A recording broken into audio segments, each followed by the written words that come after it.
Hey there, chemistry time. Here's an email that will do several of your stoich questions. And if you're still having issues or would like some help with the ABCD versions, please see me. More than happy to help you out. Love to help you out. Here I have a couple things that I sometimes dub wildcard. Now, the better you get at stoichiometry, the easier everything of course becomes, but the wild card ones typically are going to be less work than your A, B, C, D version. It's just a question of knowing what to do when, which I'm not saying is easy theoretically, but then once you actually do the mathematics, they're typically shorter. So now let's take a look at what this question has for us. And I look at it and it says, how many moles of oxygen, which I have here, would be necessary to make 40 moles of adipic acid by this reaction? Well, adipic acid is here. And so here's what we're comparing, the oxygen and then the adipic acid. Well, when we think about our three conversion factors for stoichiometry, remember we have over 1. And that's great. Then there's three conversion factors typically, right? And now let's not forget what each of these three conversion factors require. The first one, we convert to moles.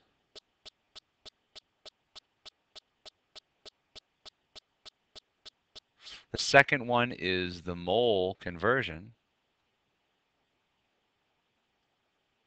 And the third of which is back to grams.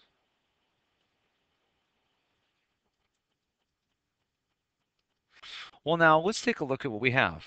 In every circumstance, you're going to be given a quantity, and we have a quantity of 40 moles of adipic acid. You can see it right here, right? Well, that's going to have to go over 1. So I have my 40 moles.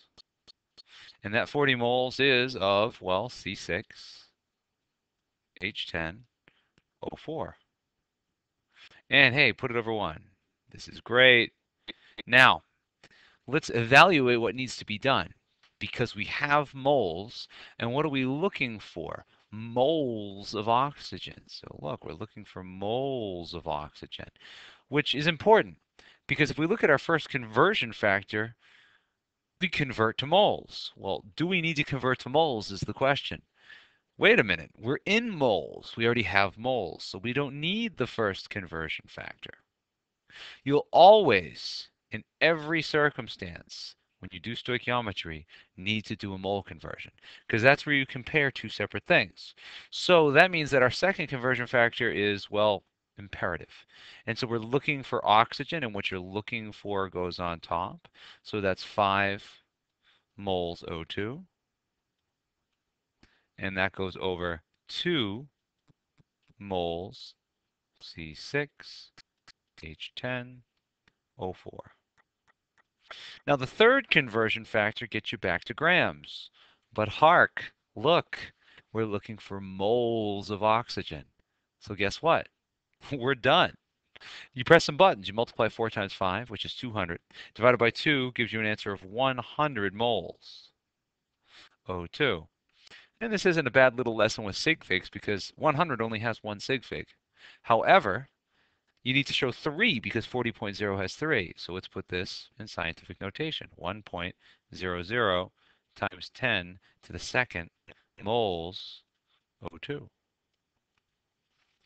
Let's move onward, and let's take a look at number 13 off your homework. Now this one doesn't have a balanced equation, which makes it a little tricky. But they're saying aluminum oxide can be made by doing something. And so aluminum oxide's a product, Al2O3. And it's made from aluminum, and any metal is just going to, when shown by itself, is just going to be the element symbol. So that's Al. Plus, we're being shown it's O2. So it's Al plus O2 gets us Al2O3. However, this is not balanced, so let's see if we can't balance this. And by doing so, I put a 2 here, I put a 3 here, and I put a 4 here. So that was what was required to balance this. Now, remember what I said before. The 5 grams must go over 1. 5.00 grams Al. Absolutely has to go over 1. Now let's make a decision. Do we need the first conversion factor? We have to be in moles in order to communicate. And look, we have grams, so we must convert to moles. So 1 mole over 26.98. The second conversion factor is always required. So we're going to end up, since we're looking for how much oxygen is needed, we're going to end up saying, well, that means there's 3 moles O2 over every 4 moles Al. And that allows us to cancel the grams of Al. So where were we? I am now about to do my calculation. Now the reason I'm about to do my calculation here is because they say how much oxygen is needed in moles and then in grams. Well, at this point, I'm at the situation where I can get moles. So I press a few buttons. And when I press my buttons, I get 0.139 moles. Now, eventually, it then asks how many grams are required. Well, that's just the third conversion factor of stoichiometry.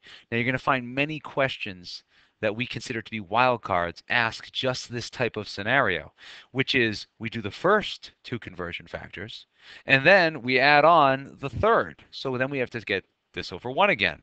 Well, what a privilege. You get to put something over 1 twice in one problem.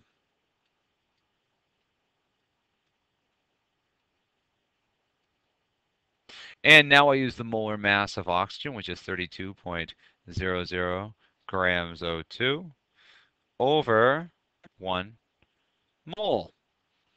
You multiply that and you get 4.45 grams. And that's 3 sig figs throughout, and that's what we're looking for. So, hey, keep plugging through this stoic, guys. Believe me, the more you do, the easier it gets. You need some help? I'm available Monday. I'm available Tuesday, Power Block Tuesday morning. Seek me out, please.